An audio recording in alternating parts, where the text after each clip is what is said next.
Hey guys, my name is Haley, and today I'm going to be filming the last 10 books book tag, which I was tagged to do by Oshina recently, and I figured I would just jump on it now before I forget to do the tag like I do a lot of the time. If the lighting is weird, it's because daylight savings is just ruining everything, including my mood and also my lighting situation for filming. So we're just gonna deal with it and get right on into the questions. Question number 1 is the last book you didn't finish. And for me, that is the last book that I kind of DNF'd but didn't really give that much to, but enough to know I probably won't like it.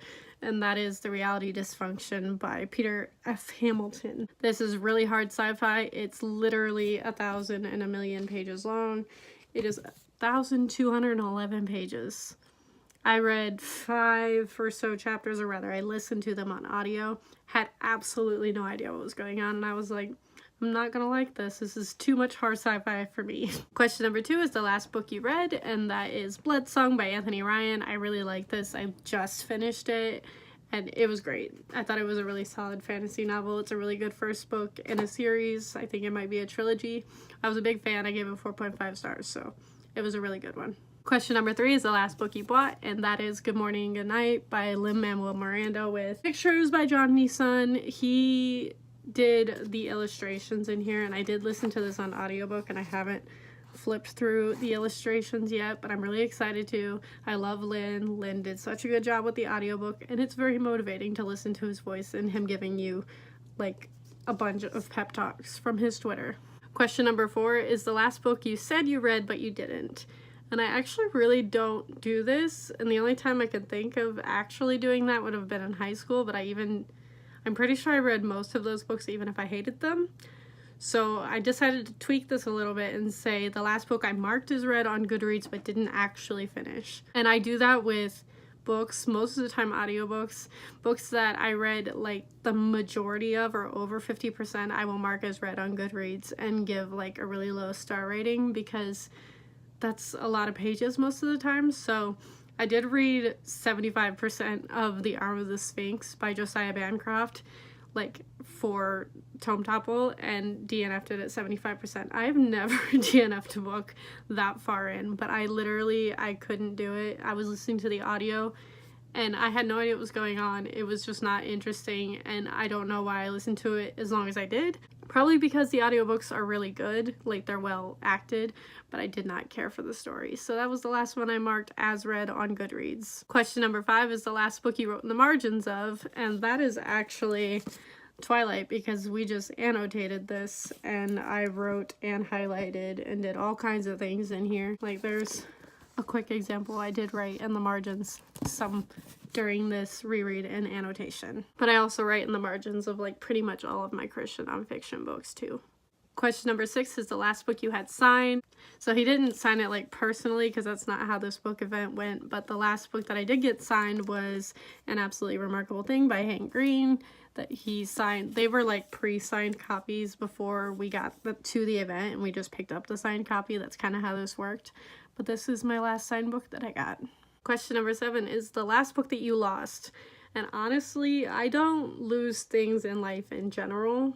Like, I'm a relatively like pretty organized person, and the only time I can remember losing a book is like during middle school or high school when I wasn't reading that much. Like, I think a book that I lost was Dear John by Nicholas Sparks. I have no idea what happened to that book. Like, I don't remember getting rid of it, but it's like nowhere in my house. But I'm not that mad about it because I didn't love it. But yeah, that's literally the last book I can remember losing.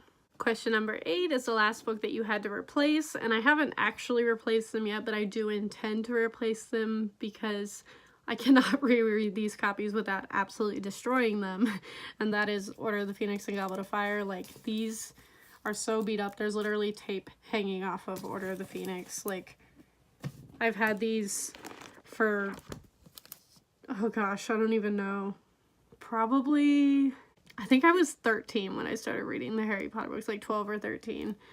And it was whenever, like right after Prisoner of Azkaban came out, like the movie. And I binge read the first 5 in one go. But anyways, these are so beat up. They're so dog-eared. Like, I would never get rid of them. But I also don't want to try and reread them and have them literally fall apart in chunks, because you can see how old these are. So I do intend to rebuy these in hardcovers so I can use them for my Harry Potter rereads. Question number 9 is the last book that you had an argument over. And I literally don't recall having an argument over a book. At least not in recent memory. Like, I have no idea. I don't have an answer for this one at all. And the last question, question number 10, is the last book you couldn't get a hold of. And the first thing that popped into my head was a hardcover copy of Red Sister by Mark Lawrence. It exists absolutely nowhere for whatever reason. I don't know why. Like, the American hardcover is just, I don't know if they don't print it anymore, or if it didn't, or if it sold too well, or if it just didn't sell well. But I can only find it in like the international editions in paperback on Book Depository, or in the like mass market paperback with the American cover on it. I have no idea why. I've pointed this out many times, but like, I just got the audiobook because I can't find it anywhere. I haven't read it yet, but it's impossible to get a hold of. If anybody has an explanation for why it's so hard to get a hold of, please let me know, because I don't understand. And yeah, that's the end of the tag. I'm not going to tag anybody, but if you want to do this tag, please do, and let me know that you filmed it so I can go watch your video. But thank you all for watching, and I will see all of you guys next time.